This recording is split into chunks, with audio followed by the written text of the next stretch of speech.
bear that in mind. Try and see if you can convince yourself. If you're on the edge and you want to tip in, you'll should after listening to us. If I'm not able to make you do that, then the time spent convincing you all might not be worthwhile. So that's my goal from today.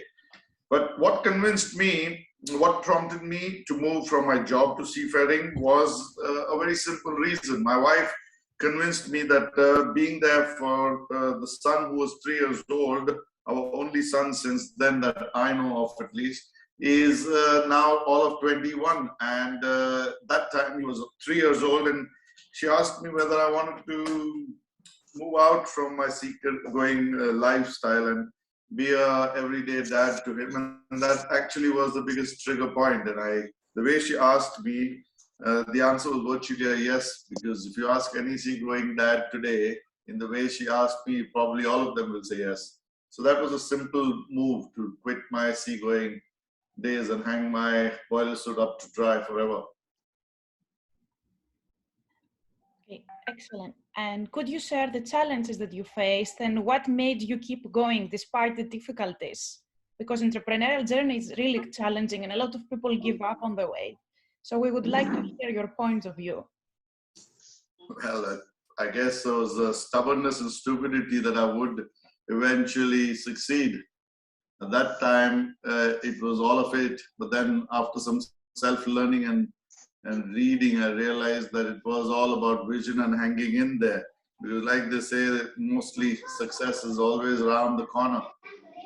But the truth answer is really just stubbornness, saying that, you know, I can't believe myself failing that soon. And I carried on. That is the honest truth. Hang in there if you're feeling depressed, if you're in your first, second, third year of entrepreneurial journey. If you read enough books and listen to enough TED Talks, they'll all tell you to not give up too soon. But it wasn't the case for me.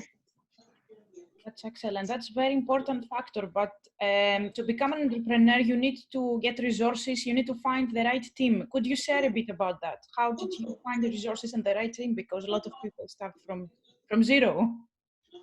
Yeah, well, that was it.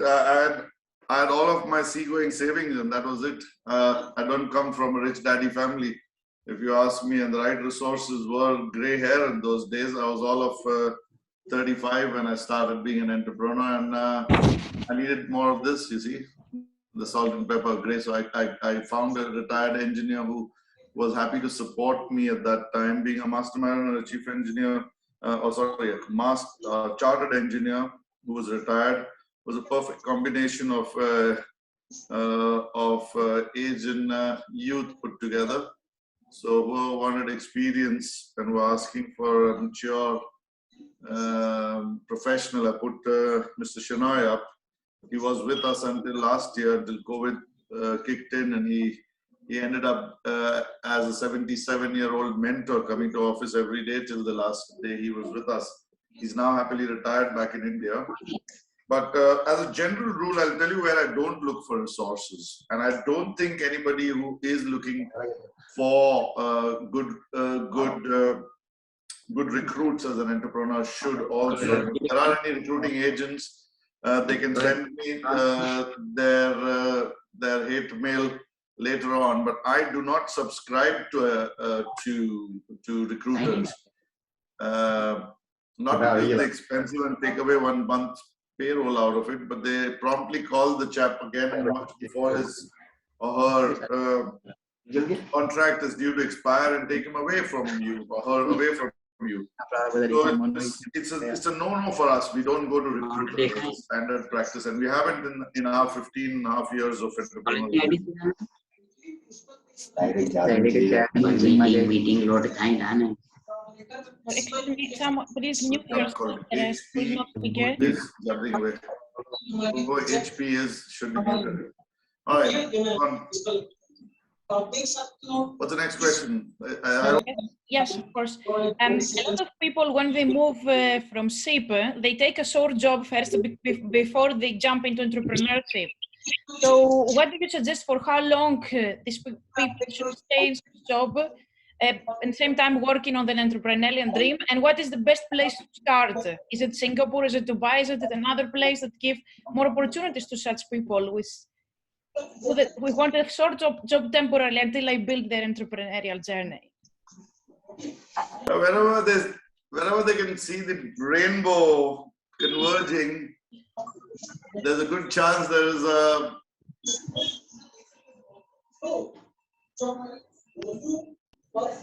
I'm saying wherever the to-be entrepreneur sees the rainbow ending, that's probably where the gold pot is, and that's probably where he should start his entrepreneurial journey from. Because nobody can put a finger on where would be the next entrepreneurial success story coming from. But as a thumb rule, as I have read in enough management books, it's usually much better. You're in a much better gear. And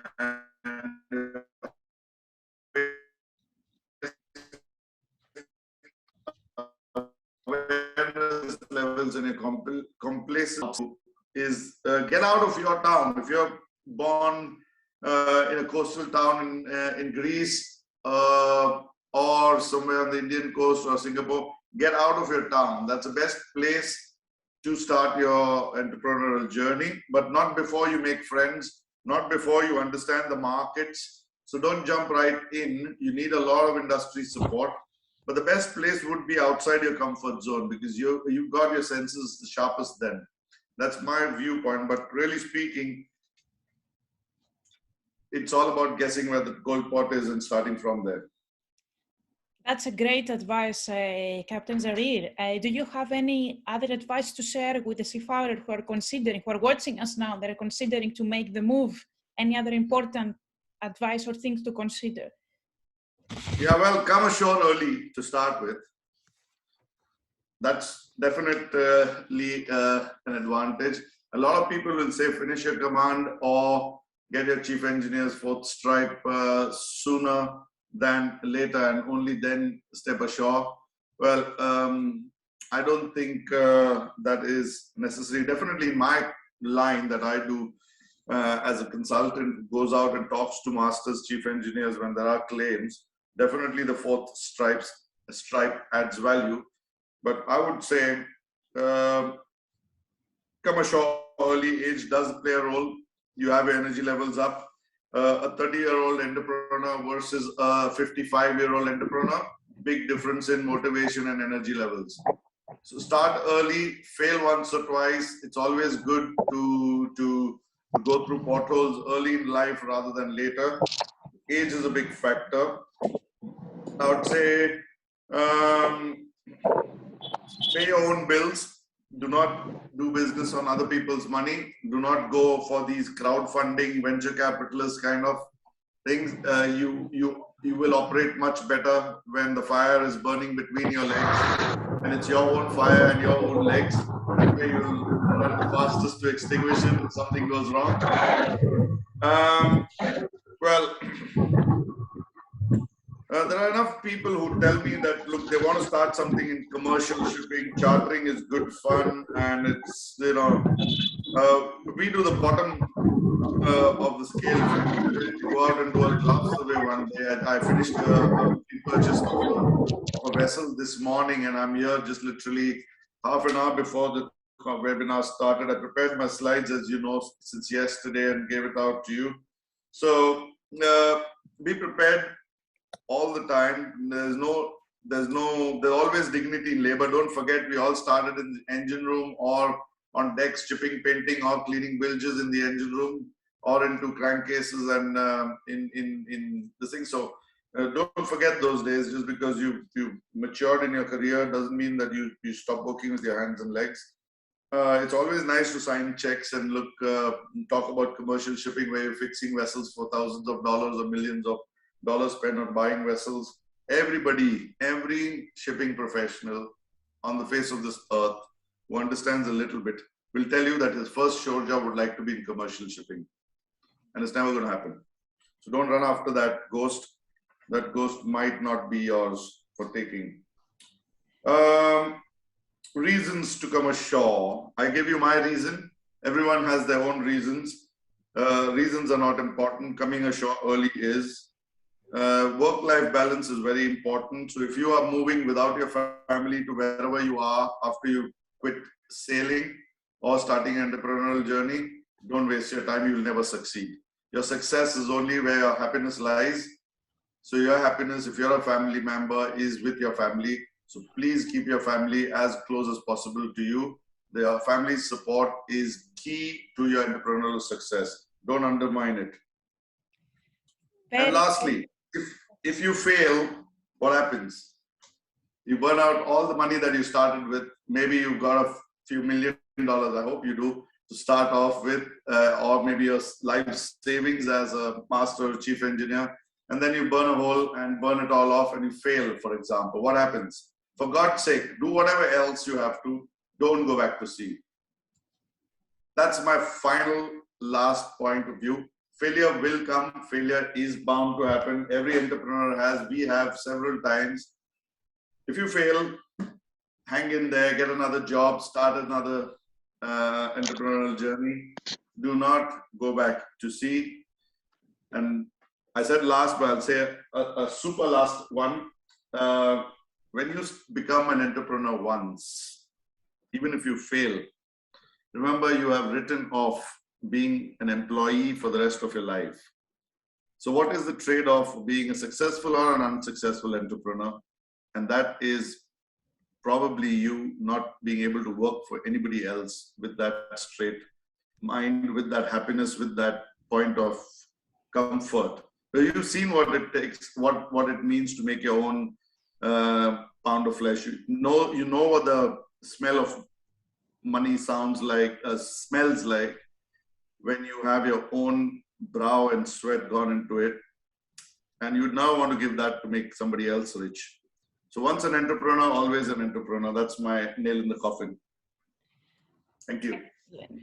Excellent, Captain Zarir. Great advice. So great insights for the people who want to reach out. Your company name is Constellation Marine Services, and you are acting as managing director. And we can share later your presentation with the audience, because there are great insights there for them that can help them a lot in their journey. So thank you so much, Captain Zarir. Now I will move on to our second panelist, Mr. Vijendra Kumar Jain. Mr. Vijendra is in all India, the president of the Institute of Marine Engineers. He has achieved a lot. He was responsible for migrating the election process from purely ballot paper mode to a combination of ballot paper and e-election. He started a one-year course in ship management and logistics in collaboration with NMIS in October 2021 for the benefit of mariners, and the course has received widespread appreciation, with sailing staff and candidates joining the online course from abroad. Is a convener of INMARCO INA Aviation 2014 and convener of INMARCO 2018. Mr. Vijendra comes from a sailing background. He sailed for 8 years in the Great Eastern Shipping. He worked in Lloyd's Register Shipping as an engineer surveyor for about 3 years. And he is now managing director on Newtech Marine Services India. Welcome, Mr. Vijendra. Thank you, Olympia. Thank you for the introduction. So, Mr. Vijendra, tell me, what prompted you to move from your job as a seafarer? You had quite a lot of years, to starting your own business, and under what circumstances you made the decision, and if you can share some challenges you faced. Yeah, sure. Okay. So I think if there are a lot of seafarers on this group, on this Zoom meeting, I think everybody is almost in the same boat. We all have similar backgrounds. We all have similar challenges. I think Captain Zarir mentioned about him wanting to come ashore because of a 3-year-old kid. I think I was also very much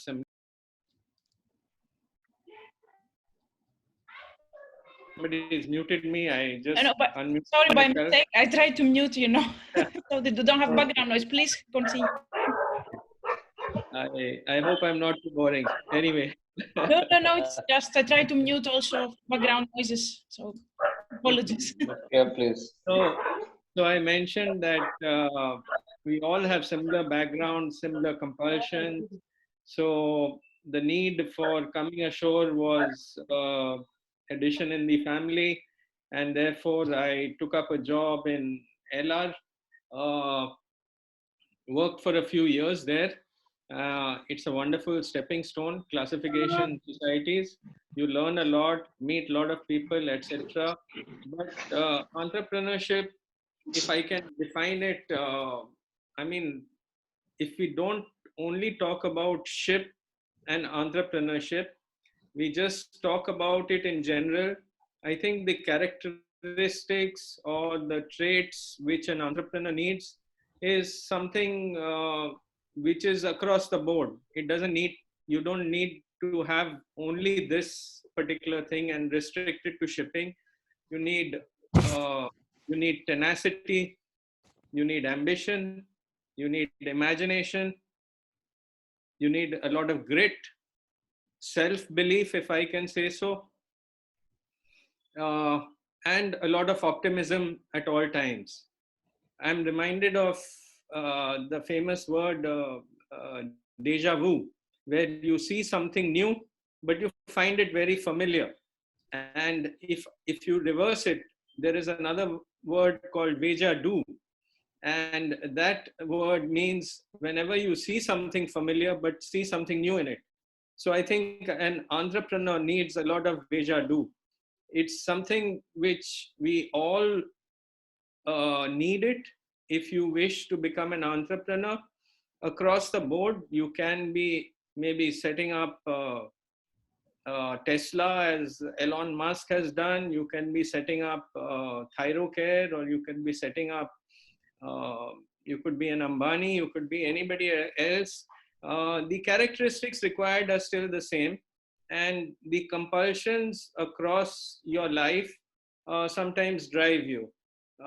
So the reason why you asked me what was the reason, I mentioned subsequent to LR, when I left LR, it was just the challenge of starting something on my own and to do something which was very challenging.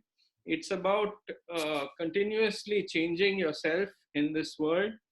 And I remember when I left LR, in LR, in classification, they look after you well. They give you a lot of perks, a house, a driver, a car. So one fine day when I decided to leave, I had nothing of all of this, and I just had very frugal savings. I had bought myself an office on rent where I could stand in the middle of the office and touch all four walls almost together. So it's something like that. But you move along and you learn and you challenge yourself, you continuously change. I think that's what entrepreneurship is all about. Excellent. You mentioned now about learning. What skills you had to develop? Because entrepreneurship demands a different skill set than someone that is employed somewhere, that is on board the ship. It's completely different responsibilities, completely different skills that you need to have. Could you share more about that? So 2-3 skills come to mind. I think one, Captain Zarir has already talked about. It's about failing. So if I can say, you have to fail wisely. You have to be prepared for failure. I do not believe that there is anybody in the world who could have not failed, who has a 0%, zero ratio for failing.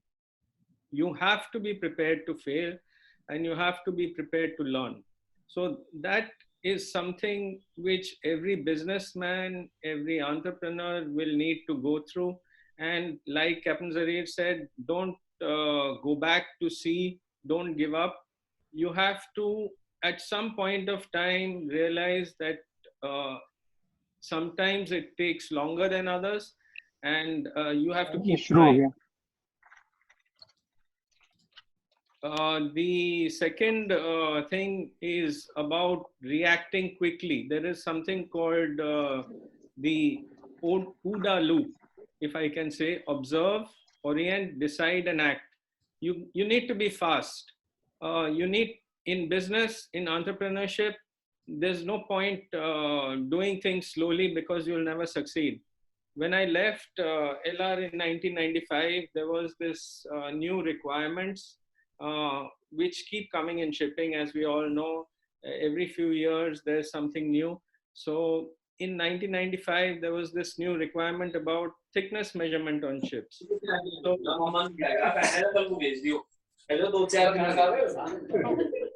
Olympia, can you please mute everyone? Yes, there are lots of people that. We're sorry, apologies, Mr. Vitantra.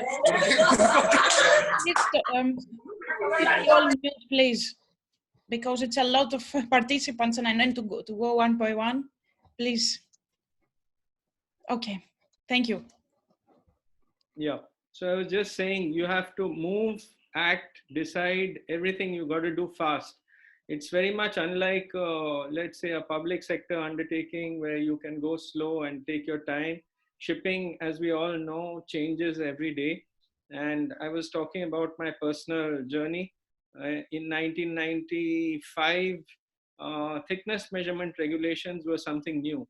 It came across the board for all ships. Before that, people actually used to hit the hammer on the plate and figure out whether it required renewal or not, or in severe circumstances, maybe they would drill holes. But technology changes. At that time, it became mandatory to check thickness. Similarly, there are a lot of things, whether we consider oily water separators, sewage treatment plants, SOPEP systems, new paint technologies. In more recent times, there is ballast water treatment systems. Every few years, something new comes about, and it provides an opportunity for an entrepreneur to go into business if he can see and he can be a first mover. If he can be the first mover, it provides him an opportunity to go into business and to test his entrepreneurship skills. Excellent. Could you share your drive? What kept you going? Because I understand you shared also the challenges that you faced in the beginning. What kept you going and not giving up? Yeah, I must confess, I'm not a good entrepreneur. I mean, right in the beginning, I did have the drive, but along the way, things change. You don't need to have entrepreneurship skills in your business. As you read out in my CV, I recently was elected as the president of the Institute of Marine Engineers, so India, and I think I'm testing my entrepreneurship skills there, even though it's not my business, but it's about continuously innovating, continuously changing yourself to different situations. You can be a homemaker and still have entrepreneurship skills because you can keep trying, even maybe at the age of 60 or 70. You can still try to learn maybe music or dancing or singing or anything different which will add value to your life. So in the beginning, it is like I said, life forces you down a path because you have a family to support, etc.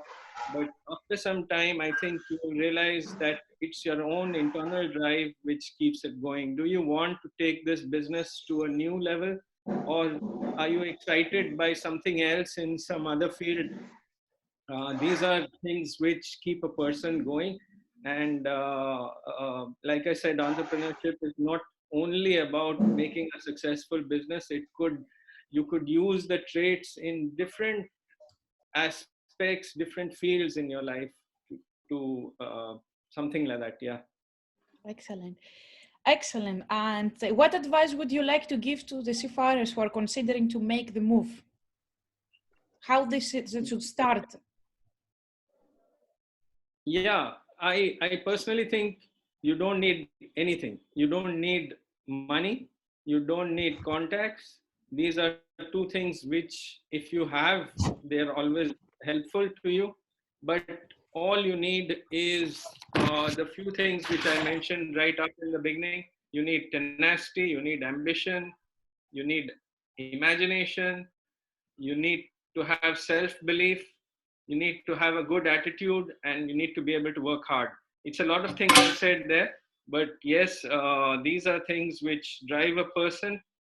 If you are, if you can continuously learn, unlearn, relearn, and if you can overcome setbacks, if you can continuously change yourself, and like Captain Zarid said, if you can put yourself outside the comfort zone and you can be comfortable whilst you are uncomfortable in this changing world, I think these are all clear indicators that you can be a successful entrepreneur. So need to follow up and keep at it if you decide to go ahead down this road.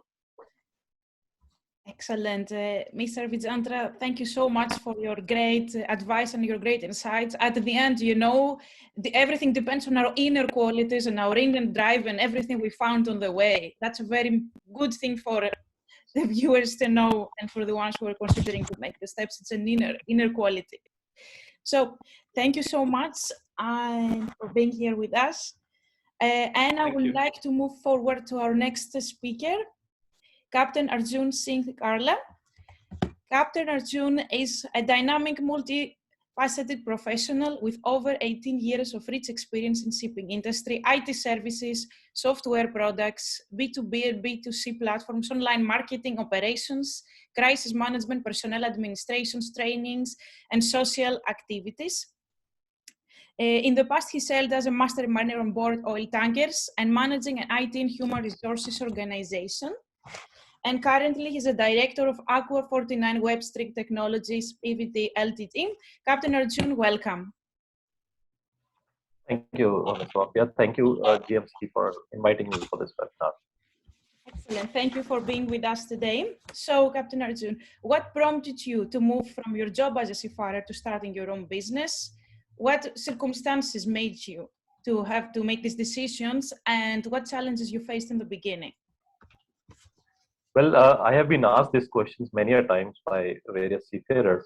I hope I will be able to answer this to the broader audience today. All my answers are just my experience, which may be a little different than our other speakers, Captain Zarir and Mr. Vijender. But these are only my personal experiences, which I've learned so far in my entrepreneurship journey. Well, from my childhood, I have been involved in various summer jobs during school times and during our holidays. I could not really sit idle for the whole day and just do nothing. Thanks to those days, we did not have Netflix. After joining ship, our onboard mentoring channeled us in such a way that we were always curious to learn new things, ask questions, and always look ahead to become a leader someday. We were not a very bright student in our school, but we were channeled actually by our mentors to think in a particular way, how to become a leader, and this was embedded in us. As I grew on the ranks, which was indeed exciting, it always stuck in my mind that what to do after becoming the master. Would I be learning? Would I be stopping my learning? Would I be learning enough? Can I not grow any further than that? Well, salary was not the only driving factor I had. By choice, I had started working ashore during my holidays, right from the time I became third officer, my first contract, I came back home. Right from that time, I had been doing some odd jobs in entrepreneurship journey. I never did a shore job, but I think that was my driving factor to come ashore. Excellent. Could you share with us the biggest challenge, the roadblock that you faced, and how you overcame it, and what made you keep going after all? Well, majorly two challenges I had faced during this journey. One was that I did not take a job ashore in the field where I wanted to pursue my entrepreneurship journey or business. And secondly, I did not really have enough of savings since I was working ashore from the very first contract of third. Also, I did not have enough savings to be ashore for a longer duration. So I had to keep going back to ship and then earn some more money, let the family be settled, and then come back here and continue my journey. So that actually extended my entrepreneurship journey for several years. What kept me going was basically perseverance is what you have to repeatedly push yourself to. Like the other speakers mentioned, there are always failures, and I think none of the entrepreneurs have always been having good days all the time. A lot of times will come where you will feel demotivated. Your finances will tell you that you were much better off at sea. Your society may also tell you the same thing. However, it's your passion which keeps you driving. At the same time, you do have to listen to others, what mistakes you are making in your business, and how to bring the changes in yourself and your business to succeed further. That's a great point. The pressure from our environment, I think all of us who are entrepreneurs are facing that. And it's a very good point that we should just learn the lessons and not take it really personal, because we're the ones who know we're on this journey. That's really great. So could you share with us, what did you really have to develop? What skills you had to develop in order to succeed at the end? Because when we are starting, we're a bit lost, but later we develop some attributes that help us. Could you share a bit about that? I think both the speakers both the speakers before me, Mr. Vijender and Captain Dareet, mentioned it very well. I think it is a cadetship again. We have to start as a cadet again when we come ashore and we start a business.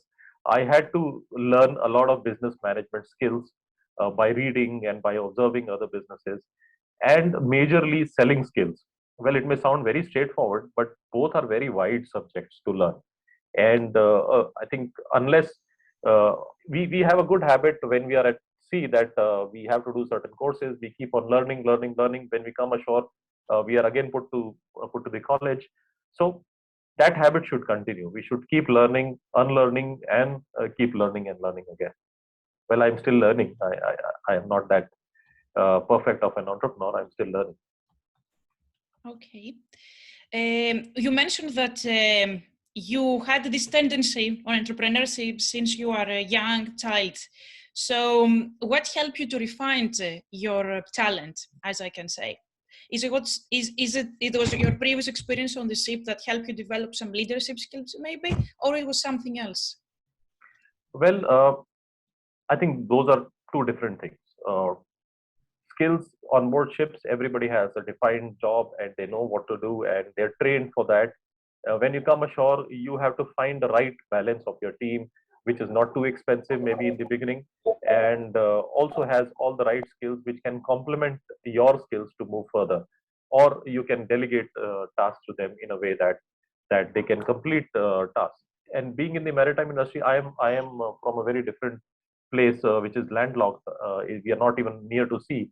So people here, the resources have not seen what is a ship, what is a sea, and they are not aware of the industry. So speaking from my mistakes, I would suggest everyone that who are trying to move ashore, they should first learn all these skills on somebody else's money and time. You can work ashore in the relevant area during your leave period and learn things, how to hire relevant resources, how to build up your team, how to train your team. If you're not in that environment, if I was in an environment where a lot of shipping communities are or the offices are, then it becomes a little easy, I think. But it took us time to identify the right resources who would be going along with us, and it took us time to actually make a training cycle how we can train up the people the ladder. Excellent. You mentioned something about the team and the people. Could you share with us, because the right team is very important, it's determining factor for success. Could you share with us how you found the right team?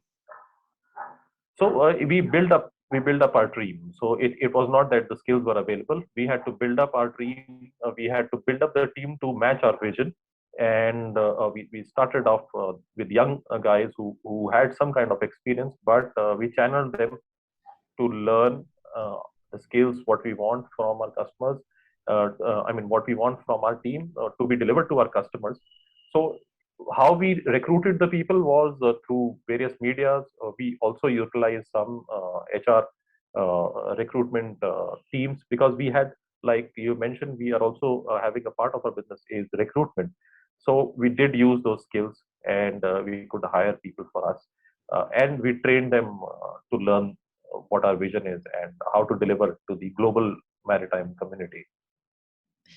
Very important point that you highlighted, the vision. They are aligned in your vision. And I believe this is what keeps the great employees within a company. I think it's the vision. Yeah. Great. So what would you advise seafarers who are considering to make that move?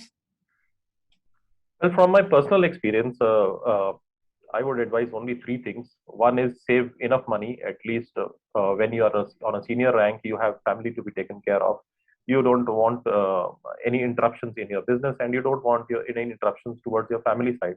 So save enough money, at least for next 2-3 years, where your families can run smoothly. Do not touch that money for your career. Sure, you can do whatever you want with the other money you have, or you don't even have any money for that. But let your family live happily. If your family is happy, you would be able to do whatever you like to do. The second thing is, I think we should not directly jump to a business from sailing. First, we should learn the overall skills required to run that particular business from a successful business out of that domain. Just for an example, I think I can run a restaurant. Maybe I'm a little bit good at cooking. I cannot just make it as a business. I think we should work in a restaurant for several months, learn how things are there, how the sales are happening, how the operations are being managed, and at somebody else's money. Don't use your money there. You just need to learn. And as seafarers, we have enough time when we come back home that we can do all these things. I think make a list of all the things you want to learn from there, and then evolve yourself. This will help you, at least in my personal experience, it will help you at least 2 to 3 years. It will help you to leap in your entrepreneurship cycle. The third thing is you should learn how to manage your finances. You should know what is cash flow and other financial aspects of running a business, which I learned very late. On ships, we don't really learn all these things. We just know how to spend money.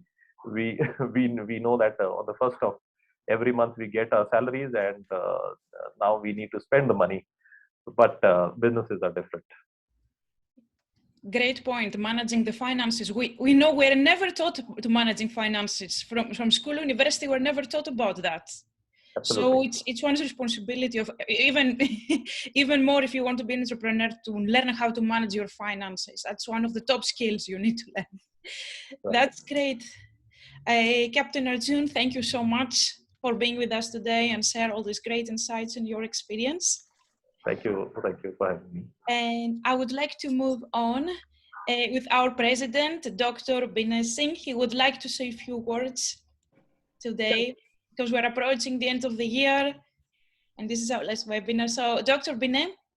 Yeah, hi everyone.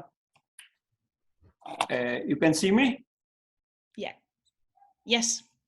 I can't see me myself. So anyway, so my dear friends, thank you very much for coming here and sharing your great experience. That's what I listen from every and each one, that every and each one sharing that you should help. Yeah, I always say, I love to fail, because when you fail, then you have your own idea to realize and roadmap to success. So thank you very much for your share. You have shared your own experience to make others successful. We have been doing this 6th webinar this year, and out of 6, 3 we have done only ship to shore, to make every and each one entrepreneur, that they realize their goal at shore, that they not think that when they are working on ship, that they have no any option to realize themselves. And this maritime, as I say, this is not one-way ticket. This is a million-way tickets.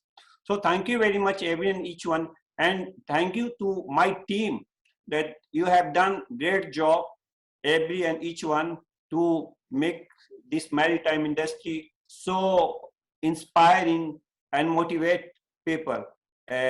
Going forward, next year, we are going to do more and more webinar and talk to provide jobs to all cadets across the globe, as well seafarer.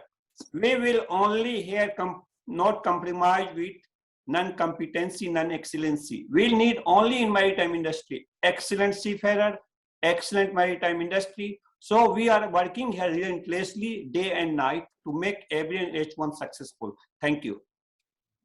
Thank you so much, Dr. Binem. And I would like to conclude our webinar here. I would like to wish all of you a happy new year, all your goals or your wishes to come true. And we are here on GMC to support you as much as we can. And we're looking forward to see you next year in our next webinar. Thank you so much, everyone.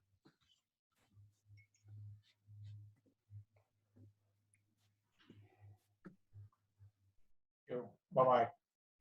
Bye. Thank you. Bye-bye. Bye.